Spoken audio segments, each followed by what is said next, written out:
Hello အားလုံးမင်္ဂလာပါဒီနေ့ကတော့သတင်းကောင်းလေးတစ်ခုပြောစရာရှိပါတယ်ဟိုတလောကမြန်မာနိုင်ငံကို immigrant visa အပါအဝင်visa အကုန်လုံးကိုပိတ်ချလိုက်တယ်ပေါ့နော်ဒါကိုအကုန်လုံးသိထားပြီးပြီပေါ့နော်ဒီတီကအစိုးရအကောင့် immigrant visa အတွက်သတင်းကောင်းလေးတစ်ခုပြောစရာရှိပါတယ် immigrant visa IR1 CR1 visa spouse visa marriage visa လို့ခေါ်တယ်ပေါ့နော်အကုန်လုံးတူတူပဲဘယ်လိုပဲခေါ်ဒီ visa နဲ့ပတ်သက်ပြီးတော့ဒီနေ့သတင်းကောင်းလေးတစ်ခုပြောပါမယ်ဒါကတော့ဒီ USCIS ကနေပြီးတော့ interview date တွေထုတ်ပေးနေပါတယ်ဒါကအရင်ကိုပြောစရာကောင်းတဲ့သတင်းပေါ့နော်ဒီ visa ကိုလျှောက်ပြီးတော့မြန်မာနိုင်ငံထဲမှာ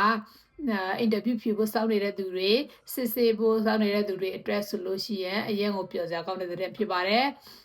ဒီတယောက်ဆိုလို့ရှိရင်ဒီလာ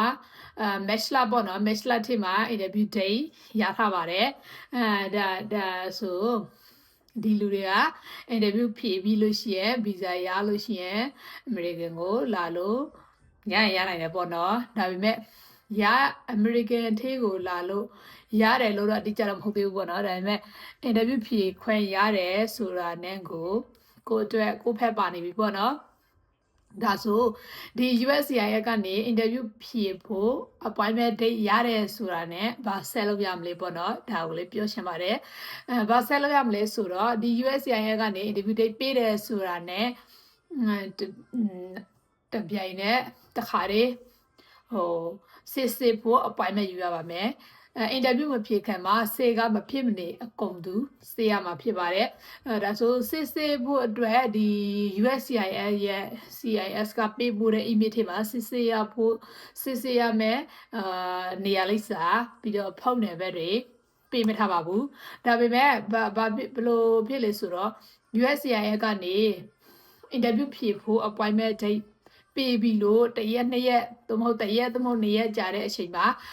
ရန်ကုန်တန်ရုံကနေပြီးတော့ email တစ်ခုထပ်ပြီးတော့ပို့တယ်ပေါ့နော်ဒီ email ထဲမှာပါတယ်ပါလဲဆိုတော့ဒီစစ်ရမယ့်နေရာရဲ့ပြီးလို့ရှိရင်ဖုန်းနံပါတ်တွေရဲ့အကုန်လုံးပါတယ်တချို့ဆိုလို့ရှိရင်ဒီ USCIS ရဲ့ကဘက်interview date ပါတဲ့ email ရပြီးတော့American ရန်ကုန်တန်ရုံကနေAmerican ရန်ကုန်တန်ရုံကနေ email မရတဲ့သူတွေရှိတယ်ပေါ့နော်ဒီလိုလူတွေဆိုလို့ရှိရင်ဒီဆေးကိုစစ်ရမယ့်ဟာကိုမသိပေးဖြစ်နေတယ်ပေါ့နော်စစ်ရမယ့်ဟာကိုစစ်ရမယ်လို့မသိပေးနဲ့ဒီ interview ဖြေမဲ့ရက်ရောက်မဲ့ဖြေရမယ့်ရက်ရောက်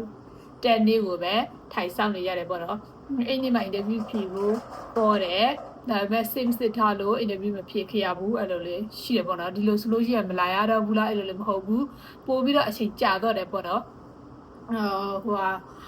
အချိန်တလား3လထည့်ပြီးတော့ကြာတော့တယ်ပေါ့နော်ဒါကြောင့်အဲ့လိုမျိုးမဖြေရအောင်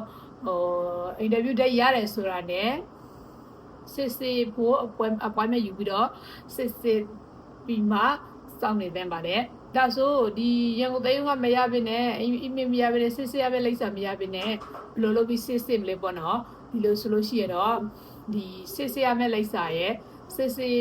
ဖို့အတွက် appointment ယူရမယ့်ဖုန်းနံပါတ်တွေသိချင်တယ်ဆိုလို့ရှိရင်ဒီ video ရဲ့ comment out မှာလာပြီးတော့မေးနိုင်ပါတယ်ကျွန်မ sharing လုပ်ပေးတော့မှာပေါ့နော်ဖုန်းနံပါတ်တွေနောက်ပြီးလို့ရှိရင်လိပ်စာတွေပေါ့နော်ဒီစစ်ရမယ့်ဟာကအရင်ကုန်မှာဘယ်စစ်ရုံမှာပဲဖြစ်စစ်လို့ရလားဆိုတော့မရပါဘူးဘာလို့လဲဆိုတော့ဒီ American တန်ရုံကနေပြီးတော့ approve ဖြစ်ထားတဲ့စေခံတစ်ခုပဲစစ်လို့ရတယ်ပေါ့နော်ဒီစေခံကဘာစေခံလဲဆိုတော့ဒီထိုင်းစေခံပဲဖြစ်ပါတယ်ထိုင်းကနေပြီးတော့ရန်ကုန်မှာဖွင့်ထားတာပေါ့နော်ဒီစေခံမှာပဲစစ်ရမှာပဲဖြစ်ပါတယ်ဒါကြောင့်သိချင်တယ်ဆိုလို့ရှိရင်မရသေးတဲ့သူမသိတဲ့သူဘယ်နေရာမှာစစ်ရမယ်လို့ဆိုတော့စစ်ရမှာလေးဆိုတာကိုမသိတဲ့သူတွေကဒီဗီဒီယိုရဲ့ comment မှာမေးနိုင်ပါတယ်ဖြေပေးပါမယ် sharing လုပ်ပေးပါမယ်ဖုန်းနံပါတ်တွေပေးပါမယ်လိပ်စာပေးပါမယ်ဒါဆိုဒီစစ်လို့ပြီးရင်ဘာဆက်ပြီးတော့လုပ်ရမလဲဘယ်လိုလုပ်ရမလဲဆိုတော့ဒီ USCIS ကပေးတဲ့ email ထဲမှာတော့interview ဖြေမဲ့နေ့မှာ original document တွေယူလာရမယ်ပေါ့နော်ပြီးလို့ရှိရင်စစ်တဲ့စာရေးစာတဲ့နေ့မှာယူလာရမယ်လို့ပြောထားတယ်ပေါ့နော်ဒါပေမဲ့ဒီမဲ့တကယ်တော့ဒီစစ်ထားတဲ့ document တွေကိုကိုယ်တိုင် ယူသွားဖို့မလိုပါဘူးဘာလို့လဲဆိုတော့ဒီစေခန်းကနေပြီးတော့ဒီတန်ရုံကို direct ပို့ပေးပြီးတော့ပေါ့နော်ကိုယ်တိုင်တော့ယူစရာမလိုဘူးပေါ့နော်ဒါပေမဲ့ဘာတစ်ခုလုပ်ရမလဲဆိုတော့စစ်ပြီးလို့ရှိရင်ကျမကစစ်ပြီးပြီဆိုတဲ့အကြောင်းကို